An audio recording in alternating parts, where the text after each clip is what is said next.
വനിതകൾക്കായി 90+ mini dealer ഹബ്ബുകൾ നൽകുന്നു. സ്വന്തം നാട്ടിൽ സ്വന്തം ബിസിനസ് തുടങ്ങാം. ഇപ്പോൾ തന്നെ രജിസ്റ്റർ ചെയ്യൂ. 24 വാർത്തയിലേക്ക് വിശദമായി ആദ്യം നോക്കാം തെരഞ്ഞെടുപ്പ് വാർത്തകൾ. Kerala battle in #1 election channel 24. തന്റെ ഭാര്യയുടെ സ്ഥാനാർത്ഥിത്വവുമായി ബന്ധപ്പെട്ട് ഇപ്പോൾ പ്രചരിക്കുന്നതെല്ലാം കള്ളവാർത്തകളാണെന്ന് മന്ത്രി AK ബാലൻ. ജില്ലാ സെക്രട്ടേറിയറ്റിൽ പല പേരുകളും ഉയർന്നുവരും. വ്യാജ വാർത്തകളെല്ലാം ഒരു കേന്ദ്രത്തിൽ നിന്ന് പടച്ചുവിട്ടതാണ്. ആഴക്കടൽ മത്സ്യബന്ധന വിവാദം സർക്കാരിനെ ഒരു തരത്തിലും ബാധിക്കില്ലെന്നും മന്ത്രി AK ബാലൻ 24 അനുവദിച്ച പ്രത്യേക അഭിമുഖത്തിൽ വ്യക്തമാക്കി. ഡോക്ടർ PK ജമീലയുടെ പേര് ജില്ലാ സെക്രട്ടേറിയറ്റിൽ ഉയർന്നു വന്നു എന്നത് നിഷേധിക്കാനോ സമ്മതിക്കാനോ ഇന്നും മന്ത്രി AK ബാലൻ തയ്യാറായില്ല. പാർട്ടിയുമായി ബന്ധപ്പെട്ടുകൊണ്ട് ജനാധിപത്യ പ്രക്രിയ പൂർത്തീകരിച്ച് സ്ഥാനാർത്ഥി നിർണയം ഡിക്ലെയർ ചെയ്യൂ. ആ സമയത്ത് മാത്രമേ അക്കാര്യത്തെ സംബന്ധിച്ചിട്ട് പറയൂ. ബാക്കി സ്ഥാനാർത്ഥി നിർണയവുമായി ബന്ധപ്പെട്ടുകൊണ്ട് 10-ാം തീയതി മാത്രമേ ഞങ്ങൾ പ്രഖ്യാപിക്കൂ. അതിൻ്റെ ഇടയിലുള്ള പ്രക്രിയയിൽ പലരെയും പേര് വരും. പക്ഷേ ഒരു കേന്ദ്രത്തിൽ നിന്ന് വ്യാജ വാർത്തകൾ പ്രചരിപ്പിക്കുകയാണെന്ന ഗുരുതര ആരോപണം ഉന്നയിക്കാൻ മന്ത്രി തയ്യാറായി. മാധ്യമപ്രവർത്തകർക്ക് പ്രത്യേക അജണ്ടയുണ്ട്. ഒരു സ്ഥലത്തിരുന്നു കൊണ്ടാണ് ആ സ്ക്രിപ്റ്റ് തയ്യാറാക്കിയത്. അതാണ് എല്ലാ സ്ഥലത്തും പോയത്. അതുമായി ബന്ധപ്പെട്ടുകൊണ്ടുള്ള കള്ളവാർത്ത പ്രചരിപ്പിക്കുന്നതിന് നിങ്ങൾക്ക് യാതൊരു ബുദ്ധിമുട്ടും ഉണ്ടായിട്ടില്ല. ആഴക്കടൽ മത്സ്യബന്ധന വിവാദം പ്രതിപക്ഷത്തിന്റെ സൃഷ്ടിയാണ്. EMCC ചെയർമാന്റെ കുണ്ടറയിലെ സ്ഥാനാർത്ഥിത്വവുമായി ബന്ധപ്പെട്ട ചോദ്യത്തിനും മന്ത്രിയുടെ പ്രതികരണം. ഈ MOU ഉണ്ടായി എന്നുള്ളത് ഒരു യാഥാർത്ഥ്യമാണ്. ആ MOU എഗ്രിമെന്റ് ആകുന്ന സമയത്താണ് ഗവൺമെന്റിന്റെ ശ്രദ്ധയിൽപ്പെടുക. പക്ഷെ രണ്ട് തവണ മെഴ്സിക്കുട്ടിയമ്മ ഫയൽ കണ്ടിട്ടുണ്ട്. അത് എത്ര പ്രാവശ്യം കണ്ടു കഴിഞ്ഞാലും ഒരു പ്രശ്നവും ഇല്ല. ആളുകളെ കണ്ടിട്ടുണ്ടോ എന്ന് ചോദിച്ചു കഴിഞ്ഞാൽ ഇപ്പം മന്ത്രിമാർ എത്ര ആൾക്കാർ കാണും? എന്നെ ഇപ്പം എത്ര ആൾക്കാർ കാണാൻ വരുന്നുണ്ട്? 24 പാലക്കാട്. പാലക്കാട്ട് കോൺഗ്രസിൽ കലാപക്കൊടി ഉയർത്തിയ AV ഗോപിനാഥിനെ അനുനയിപ്പിക്കാനുള്ള നേതൃത്വത്തിന്റെ നീക്കം ഫലം കണ്ടില്ല. KC വേണുഗോപാലും K സുധാകരനും തന്നെ ഫോണിൽ വിളിച്ചുവെന്നും തന്റെ നിലപാട് അവരെ അറിയിച്ചുവെന്നും AV ഗോപിനാഥ് 24നോട് പറഞ്ഞു. AV ഗോപിനാഥ് കോൺഗ്രസിന് പുറത്തെത്തിയാൽ അനാഥമാകില്ലെന്ന് മന്ത്രി AK ബാലൻ ആവർത്തിച്ചു. KC വേണുഗോപാലും K സുധാകരനും തന്നെ വിളിച്ചെന്നും തന്റെ നിലപാട് അവരെ അറിയിച്ചെന്നും AV ഗോപിനാഥ്. നിലപാടിൽ ഒരു മാറ്റവുമില്ല. കോൺഗ്രസിന് തന്നെ വേണ്ടെങ്കിൽ യോജിക്കുന്ന പാർട്ടിയുമായി ചേർന്ന് പ്രവർത്തിക്കും. സ്ഥാനാർത്ഥിത്വം ഒരു പ്രശ്നമേയല്ല. ഞാൻ പറഞ്ഞ അഭിപ്രായങ്ങൾ ശരിയോ തെറ്റോ എന്ന് അവർ പഠിക്കുകയും അതിന് ഞാൻ പറയുന്ന ചില കാര്യങ്ങൾ ഉൾക്കൊണ്ട് മുന്നോട്ട് പോകാൻ തയ്യാറായാൽ നിങ്ങൾക്ക് ഒത്തൊരുമിച്ച് കോൺഗ്രസ് പോകാൻ കഴിയും. AV ഗോപിനാഥിന്റേത് തിരഞ്ഞെടുപ്പ് സമയത്തെ സമ്മർദ്ദതന്ത്രമാണെന്നാണ് കോൺഗ്രസ് നേതാക്കളുടെ വിലയിരുത്തൽ. എന്നാൽ ഗോപിനാഥിനെ പുകഴ്ത്തി മന്ത്രി AK ബാലൻ ഇന്നും രംഗത്തെത്തി. പുറത്തു വന്നാൽ AV ഗോപിനാഥ് അനാഥനാകില്ല. കോൺഗ്രസിൽ നിന്ന് അദ്ദേഹം വിട്ടുമാറി ഇടതുപക്ഷ ജനാധിപത്യ മുന്നണിയുമായി സഹകരിക്കും എന്ന് അദ്ദേഹം പറഞ്ഞു കഴിഞ്ഞാൽ ആ കാര്യം ആ സമയത്ത് ഞങ്ങൾ ഓപ്പൺ ചെയ്യും. അദ്ദേഹത്തിൻ്റെ മൈൻഡ് ഓപ്പൺ ചെയ്ത് കഴിഞ്ഞാൽ ഞങ്ങളുടെ നിലപാട് ഞങ്ങൾ വ്യക്തമാക്കും. നമ്പർ 1. നമ്പർ 2, അദ്ദേഹം അങ്ങനെ ഒരു നിലപാട് എടുത്തു കഴിഞ്ഞാൽ അനാഥാകില്ല എന്ന് ഇന്നലെ ഞാൻ സൂചിപ്പിച്ചിട്ടുണ്ട്. നമുക്കിപ്പോൾ അതിൽ നിന്നാൽ മതി. AV ഗോപിനാഥ് സമ്മതം മൂളാൻ കാത്തിരിക്കുകയാണെന്നാണ് CPM നേതാക്കളുടെ പ്രതികരണത്തിൽ നിന്ന് വ്യക്തമാകുന്നത്. ശ്രീകുമാരൻ, 24 പാലക്കാട്. CPIM സ്ഥാനാർത്ഥികളെ ഈ മാസം 10-ന് പ്രഖ്യാപിക്കുമെന്ന് മന്ത്രി EP ജയരാജൻ. താൻ മത്സരിക്കുന്നതുമായി ബന്ധപ്പെട്ട് ഇപ്പോൾ പ്രതികരണമില്ലെന്നും EP ജയരാജൻ 24നോട് പറഞ്ഞു. മന്ത്രി EP ജയരാജൻ ഇക്കുറി മത്സരിക്കില്ല എന്നത് CPM സ്ഥാനാർത്ഥി നിർണയ ചർച്ചകൾക്കിടയിലെ വലിയ വിവാദ വാർത്തയാണ്. എന്നാൽ ഇതേക്കുറിച്ച് ചോദിച്ചപ്പോൾ ഇതിനുള്ള മറുപടി ഇപ്പോൾ നൽകേണ്ടതില്ല എന്നാണ് EP ജയരാജൻ 24നോട് പറഞ്ഞത്. മത്സരരംഗത്തില്ല എന്നുള്ള ഒരു പ്രകടനം CPMന്റെ സ്ഥാനാർത്ഥി പട്ടിക ഈ മാസം 10-ന് പ്രഖ്യാപിക്കുമെന്നും EP ജയരാജൻ വെളിപ്പെടുത്തി. സ്ഥാനാർത്ഥി പ്രഖ്യാപന തീയതി ഒരു മുതിർന്ന CPM നേതാവ് വ്യക്തമാക്കുന്നത് ഇതാദ്യമായാണ്. പാർട്ടി 10-ാം തീയതി പ്രഖ്യാപിക്കും. മുഖ്യമന്ത്രി പിണറായി വിജയൻ ശ്രീയം മുഖേന കണ്ണൂരിൽ സമാധാനമുണ്ടാക്കാൻ RSS നേതൃത്വവുമായി ചർച്ച നടത്തിയതിനെക്കുറിച്ച് ചോദിച്ചപ്പോൾ പ്രതികരിക്കാൻ കണ്ണൂരിൽ നിന്നുള്ള കേന്ദ്ര കമ്മിറ്റി അംഗം കൂടിയായ മന്ത്രി EP ജയരാജൻ തയ്യാറായിട്ടില്ല. ഈ എമ്മുമായി നടന്ന ഒരു സമാധാന ചർച്ചയെക്കുറിച്ച് ഇപ്പോൾ ഒരു വിവാദമുണ്ട്. ഏതായാലും ഭരണ തുടർച്ച ലക്ഷ്യമിടുന്ന തെരഞ്ഞെടുപ്പിൽ മന്ത്രിസഭയിൽ CPIMന്റെ രണ്ടാമൻ മത്സര സാധ്യത ഇപ്പോഴും തള്ളുന്നില്ല. ക്യാമറാമാൻ മഹേഷ് കുമാറിനൊപ്പം കോഴിക്കോട് നിന്നും ദീപക് ധർമ്മടം 24. നിർണായക UDF യോഗം അല്പസമയത്തിനകം തിരുവനന്തപുരത്ത് ചേരും. ഘടകകക്ഷികളുമായുള്ള സീറ്റ് വിഭജനമാണ് പ്രധാന ചർച്ച. ഇന്ന് അന്തിമ തീരുമാനത്തിലെത്താനാണ് നീക്കം. കോൺഗ്രസ്, കേരള കോൺഗ്രസ്, PJ ജോസഫ് വിഭാഗങ്ങൾ തമ്മിലുള്ള സീറ്റ് വിഭജന ചർച്ചകളിലും സമവായത്തിനുള്ള സാധ്യത തെളിയുകയാണ്. 12 സീറ്റുകൾ എന്ന നിലപാടിൽ ഉറച്ചു എന്ന കേരള കോൺഗ്രസ് 11 സീറ്റുകൾ എന്ന നിലപാടിലേക്ക് എത്തിയിട്ടുണ്ട്. കാഞ്ഞിരപ്പള്ളിയോ പൂഞ്ഞാറോ വിട്ടു നൽകാമെന്നും പകരം സീറ്റ് വേണ്ടെന്നും ജോസഫ് പക്ഷം കോൺഗ്രസിനെ അറിയിച്ചിട്ടുണ്ടെന്നാണ് സൂചന. ഏത് സീറ്റ് വേണമെന്ന് കോൺഗ്രസിന് തീരുമാനിക്കാം. മറ്റ് ഘടകകക്ഷികളുമായി കോൺഗ്രസ് തിരക്കിട്ട ചർച്ചകൾ തുടരുന്നുണ്ട്. അതിനിടെ BDJS വിട്ടുവന്ന ഭാരതീയ ജനസേന നേതാക്കൾ PK കുഞ്ഞാലിക്കുട്ടിയുമായി കൂടിക്കാഴ്ച നടത്തി. മുന്നണിയിൽ എടുക്കണമെന്നാവശ്യപ്പെട്ട് നേതൃത്വത്തിന് കത്ത് നൽകിയിരിക്കുകയാണ് BJS. ഇക്കാര്യവും ഇന്നത്തെ മുന്നണി യോഗത്തിൽ ചർച്ചയാകും. നിയമസഭാ തെരഞ്ഞെടുപ്പിൽ കേരള കോൺഗ്രസ് ജോസഫ് ഗ്രൂപ്പിന് ലഭിക്കുന്ന സീറ്റുകളിൽ കൂടുതലും പുതുമുഖങ്ങൾക്കാണ്. ചങ്ങനാശ്ശേരിയിലും കോതമംഗലത്തും പേരാമ്പ്രയിലും പുതുമുഖങ്ങളെ മത്സരിപ്പിക്കും. തൊടുപുഴ, കടുത്തുരുത്തി, ഇരിങ്ങാലക്കുട, കുട്ടനാട് സീറ്റുകളിൽ മാറ്റമില്ല. കൊച്ചിയിലെ സ്വകാര്യ ഏജൻസി നടത്തിയ സർവേ കൂടി പരിഗണിച്ചാകും സ്ഥാനാർത്ഥി പ്രഖ്യാപനം. തൊടുപുഴയിൽ PJ ജോസഫ്, കടുത്തുരുത്തിയിൽ മോൻസ് ജോസഫ്, ഇരിങ്ങാലക്കുടയിൽ തോമസ് ഉണ്ണിയാടൻ എന്നിവരുടെ സീറ്റിൽ മാറ്റമില്ല. ഇടുക്കിയിൽ ഫ്രാൻസിസ് ജോർജും കുട്ടനാട് ജേക്കബ് എബ്രഹാമുമാണ് സ്ഥാനാർത്ഥി പട്ടികയിലുള്ളത്. കോതമംഗലത്ത് ഷിബു തെക്കുംപുറം സ്ഥാനാർത്ഥിയാകുമെന്ന് ഏകദേശം ഉറപ്പായിട്ടുണ്ട്. പാർട്ടിയുടെ സിറ്റിംഗ് സീറ്റായ ചങ്ങനാശ്ശേരിയിൽ CF തോമസിന്റെ സഹോദരൻ സാജൻ ഫ്രാൻസിസിനും ഉന്നതാധികാര സമിതി അംഗം VJ ലാലിക്കും തുല്യ പരിഗണനയാണ്. ഏറ്റുമാനൂരിൽ യുവനേതാക്കളായ പ്രിൻസ് ലൂക്കോസും മൈക്കിൾ ജെയിംസും സാധ്യതാ പട്ടികയിലുണ്ട്. UDFലെ സീറ്റ് ചർച്ചയ്ക്ക് ശേഷമേ പൂഞ്ഞാർ, കാഞ്ഞിരപ്പള്ളി സീറ്റുകളുടെ കാര്യത്തിൽ വ്യക്തതയാകൂ. പൂഞ്ഞാർ ലഭിച്ചാൽ സജി മഞ്ഞക്കടമ്പലിനും കാഞ്ഞിരപ്പള്ളിയെങ്കിൽ അജിത് മുദ്രമലയ്ക്കുമാണ് സാധ്യത. മലബാറിലെ ഏക സീറ്റായ പേരാമ്പ്രയിൽ യൂത്ത് ഫ്രണ്ട് നേതാവ് KV കണ്ണനാണ് മുൻതൂക്കം. പാർട്ടിക്ക് വിജയപ്രതീക്ഷയുള്ള തിരുവല്ല സീറ്റിൽ അനിശ്ചിതത്വം തുടരുകയാണ്. വർഗീസ് മാമൻ, കുഞ്ഞുകോശി പോൾ എന്നിവർക്കാണ് പ്രഥമ പരിഗണന. തിരുവല്ലയിൽ സർവേ റിപ്പോർട്ടിനെ മറികടന്ന് ഒത്തുതീർപ്പ് സ്ഥാനാർത്ഥിയെ രംഗത്തിറക്കാനാകും പാർട്ടി ശ്രമിക്കുക. മറ്റ് മണ്ഡലങ്ങളിൽ കൊച്ചിയിലെ സ്വകാര്യ ഏജൻസി നടത്തിയ സർവേ കൂടി പരിഗണിച്ചാകും സ്ഥാനാർത്ഥി പ്രഖ്യാപനം. എന്നാൽ അന്തിമ തീരുമാനം പാർട്ടി ഉന്നതാധികാര സമിതി യോഗത്തിന് ശേഷമാകും. ടോം കുര്യാക്കോസ്, 24 കൊച്ചി. ശ്രീ എമ്മിന്റെ മധ്യസ്ഥതയിൽ RSSുമായി നടത്തിയ ചർച്ചയെ ന്യായീകരിച്ച് CPIM. ചർച്ച നടത്തിയതിൽ അസ്വാഭാവികതയില്ലെന്ന് മന്ത്രി AK ബാലൻ പ്രതികരിച്ചു. ചർച്ചയെ RSS ബാന്ധവമായി ചിത്രീകരിക്കുന്നത് ദുരുദ്ദേശപരമാണെന്ന് P ജയരാജനും പറഞ്ഞു. ശ്രീ എമ്മിന് തിരുവനന്തപുരത്ത് ഭൂമി നൽകിയ കാര്യം ഗവൺമെന്റ് വക്താക്കൾ വിശദീകരിക്കട്ടെ എന്നും P ജയരാജൻ കൂട്ടിച്ചേർത്തു. രാഷ്ട്രീയ സംഘർഷങ്ങൾ അവസാനിപ്പിക്കാനാണ് ശ്രീ എമ്മിന്റെ നേതൃത്വത്തിൽ RSSുമായി ചർച്ച നടത്തിയത് എന്ന് CPM സംസ്ഥാന കമ്മിറ്റി അംഗം P ജയരാജൻ. ശ്രീ എം അറിയപ്പെടുന്ന ആത്മീയ ആചാര്യനാണ്. ചർച്ചയെ CPM RSS ബാന്ധവുമായി ചിത്രീകരിക്കുന്നത് ജമാഅത്തെ ഇസ്ലാമിയാണ്. ചർച്ച നടന്നില്ല എന്ന് MV ഗോവിന്ദൻ പറഞ്ഞത് ഏത് സാഹചര്യത്തിലാണെന്ന് തനിക്കറിയില്ല. RSS പറഞ്ഞിട്ടാണ് ജില്ലാ സെക്രട്ടറി സ്ഥാനത്ത് നിന്ന് തന്നെ നീക്കിയതെന്ന ആരോപണത്തിന് അടിസ്ഥാനമില്ലെന്നും P ജയരാജൻ. CM മുൻകൈയെടുത്തും അത്തരം ചർച്ചകൾ നടന്നിട്ടുണ്ട്. അദ്ദേഹം മുൻകൈയെടുത്ത് നടത്തിയിട്ടുള്ള ചർച്ചയെ അത് CPM RSS ബാന്ധവമായിട്ട് ചിത്രീകരിക്കുന്നത് ദുഷ്ടലാക്കോടുകൂടിയാണ്.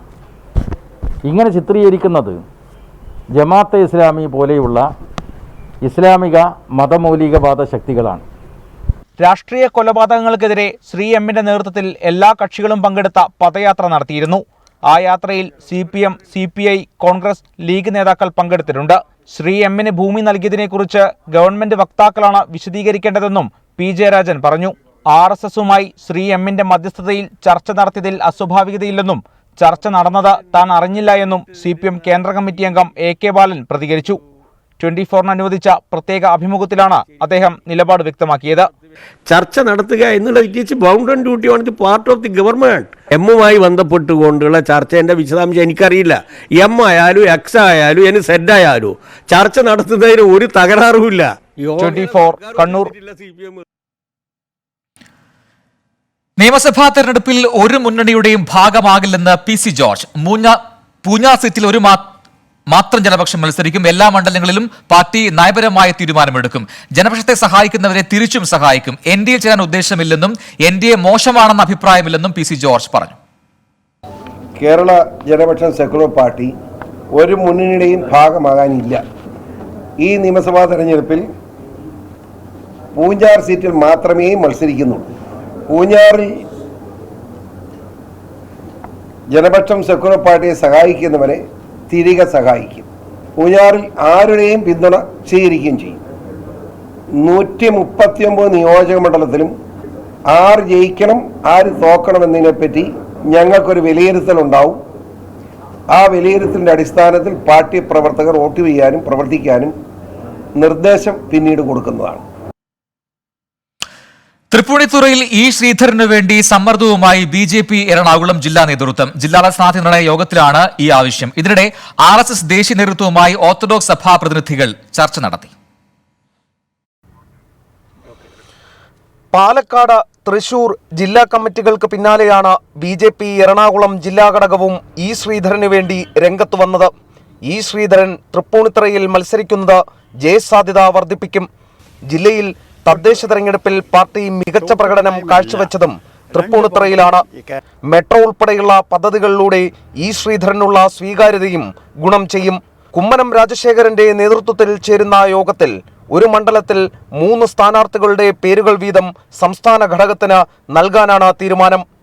ഇതിനിടെ RSS ദേശീയ നേതൃത്വവുമായി ഓർത്തഡോക്സ് സഭാ പ്രതിനിധികൾ കൊച്ചിയിൽ ചർച്ച നടത്തി. RSS സഹസർക്കാരിവാഹ് മൻമോഹൻ വൈദ്യയുമായാണ് കൂടിക്കാഴ്ച നടത്തിയത്. പള്ളിത്തർക്കത്തിൽ RSS BJP പിന്തുണ തേടിയ സഭാപ്രതിനിധികളുമായുള്ള ചർച്ചയിൽ നിയമസഭാ തെരഞ്ഞെടുപ്പും പരാമർശ വിധേയമായി. എസ് ശ്രീകാന്ത്, 24, കൊച്ചി. തമിഴ്നാട്ടിൽ നിലപാട് കടുപ്പിച്ച് DMK. കോൺഗ്രസിന് കൂടുതൽ സീറ്റ് നൽകാൻ കഴിയില്ലെന്ന് DMK ആവർത്തിച്ചു. ഇടതു പാർട്ടികൾക്ക് ഇത്തവണ സീറ്റുകൾ കുറയും. ഇരു സഖ്യങ്ങളുടെ സീറ്റ് വിഭജന ചർച്ച അന്തിമഘട്ടത്തിലാണ്. 2016 41 സീറ്റിൽ മത്സരിച്ച കോൺഗ്രസിന് ഇത്തവണ 35 സീറ്റെങ്കിലും വേണമെന്ന ആവശ്യമാണ് മുന്നോട്ട് വയ്ക്കുന്നത്. 16 മുതൽ 20 സീറ്റുകൾ വരെ നൽകാനാണ് DMKയുടെ ആലോചന. തിരക്കിട്ട സീറ്റ് വിഭജന ചർച്ചകൾ ഇപ്പോഴും തുടരുകയാണ്. പുതുച്ചേരിയിലെ രാഷ്ട്രീയ സാഹചര്യം തിരിച്ചടിയായതാണ് കോൺഗ്രസിന് വിനയായത്. കഴിഞ്ഞ തവണ 20-ലധികം സീറ്റുകളിൽ മത്സരിച്ച CPM-നും CPI-ക്കും 8 വീതം സീറ്റുകൾ നൽകിയേക്കും. AIDMK BJP സഖ്യത്തിന്റെ സീറ്റ് വിഭജന ചർച്ചയും അന്തിമഘട്ടത്തിലാണ്. 33 സീറ്റുകൾ വരെ ആവശ്യപ്പെട്ട BJPക്ക് 21 സീറ്റ് നൽകാനാണ് ആലോചന. പുതിയ തമിഴകം, IMK-MK, തമിഴക മക്കൾ മുന്നേറ്റ ഘടകം തുടങ്ങിയ ചെറു കക്ഷികൾക്ക് 3 സീറ്റ് AIDMK നൽകും. നടൻ വിജയകാന്തിന്റെ DMDKക്ക് 15 സീറ്റ് നൽകാനാണ് നീക്കം.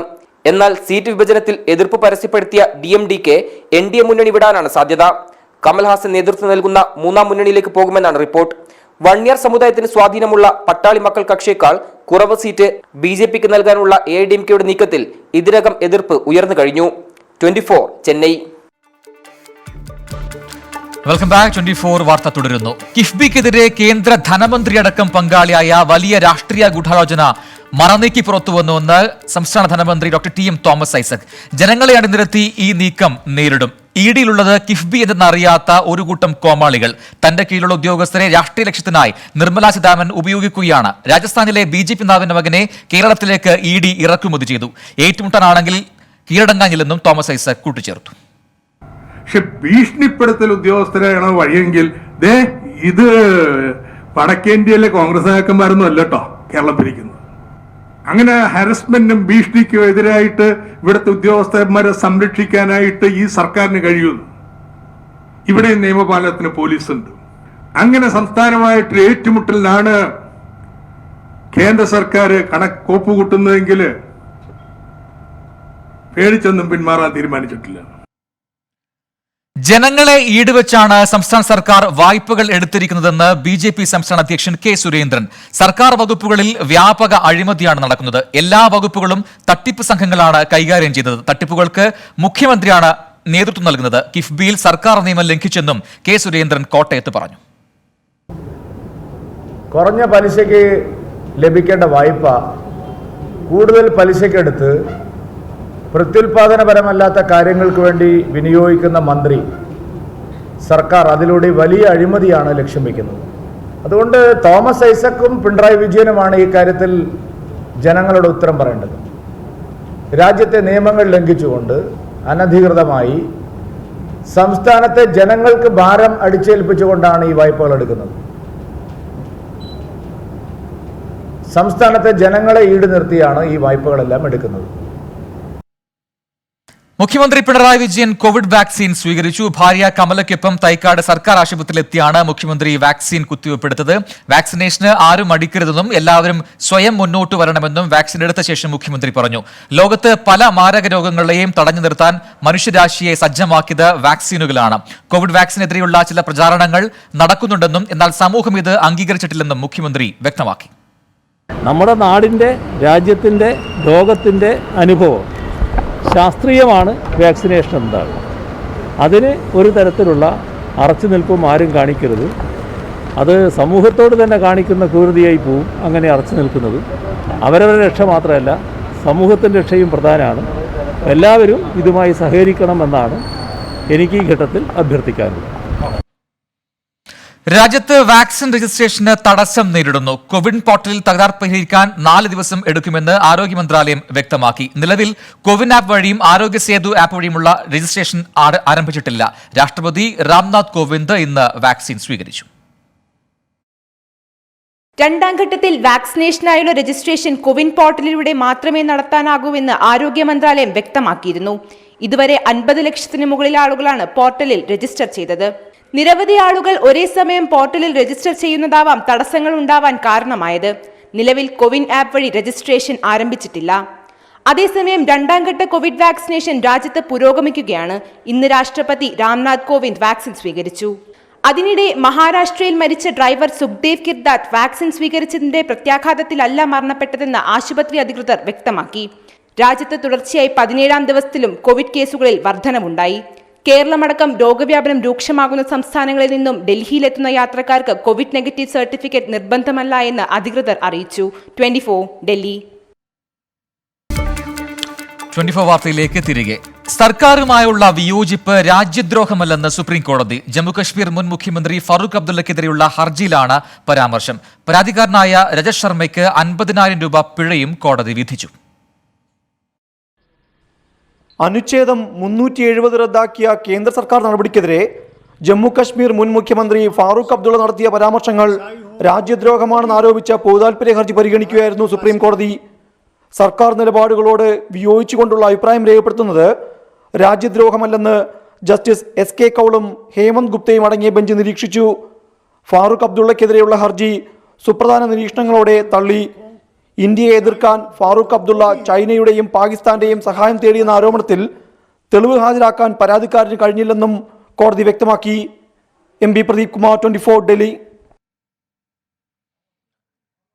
നികുതികൾ കുറച്ച് വില നിയന്ത്രിക്കണമെന്ന എണ്ണ കമ്പനികളുടെ നിലപാട് തള്ളി കേന്ദ്രം. ഇന്ധനവില കുറയ്ക്കുമ്പോഴുള്ള ബാധ്യതയുടെ ഒരു പങ്ക് എണ്ണ കമ്പനികൾ കൂടി വഹിക്കുന്ന വിധത്തിൽ മാർഗനിർദ്ദേശം തയ്യാറാക്കാൻ ധനമന്ത്രാലയത്തിന് ചുമതല നൽകി. രാജ്യത്ത് പെട്രോൾ, ഡീസൽ വില വരും ദിവസം തന്നെ കുറയ്ക്കാനുള്ള കേന്ദ്ര സർക്കാരിന്റെ ഇടപെടലിന്റെ ഭാഗമായാണ് നടപടികൾ.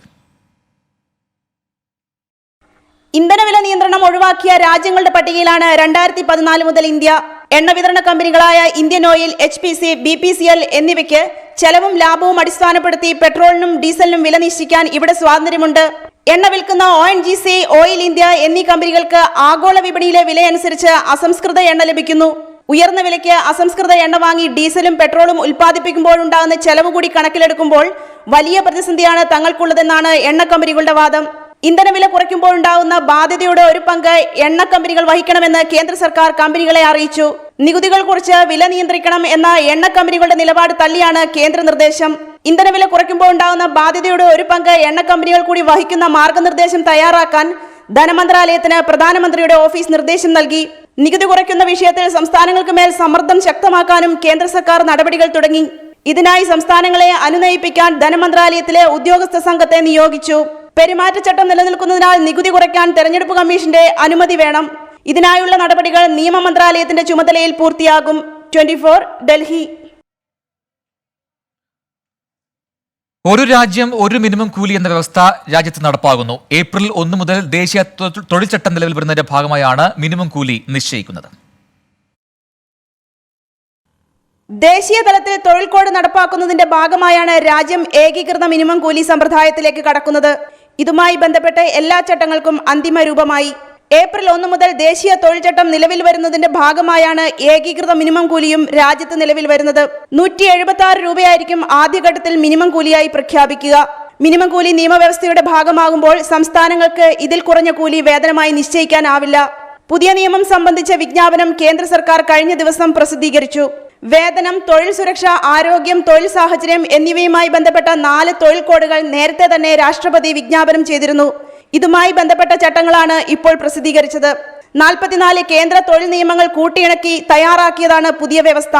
2019 വേതനം സംബന്ധിച്ച കോഡിന് പാർലമെന്റ് അംഗീകാരം നൽകിയിരുന്നു. 2020 മറ്റ് 3 പാർലമെന്റ് പാസാക്കി. 4 കോഡുകളും ഒരുമിച്ച് നടപ്പിലാക്കാനാണ് ഇപ്പോൾ കേന്ദ്ര സർക്കാരിന്റെ ശ്രമം. പുതിയ ചട്ടങ്ങൾ നിർബന്ധിത വ്യവസ്ഥയാക്കുന്നതിനാൽ സംസ്ഥാനങ്ങൾക്ക് ഇതിൽ മാറ്റം വരുത്താൻ കഴിയില്ല. നിലവിലുള്ള തൊഴിൽ ചട്ടങ്ങൾക്ക് നിർദ്ദേശക സ്വഭാവമായിരുന്നു ഉണ്ടായിരുന്നത്. അതിനാൽ സംസ്ഥാനങ്ങൾക്ക് ഭേദഗതി വരുത്താൻ കഴിയുമായിരുന്നു. 24 ഡൽഹി. 24 വാർത്ത പൂർത്തിയാവുന്നു.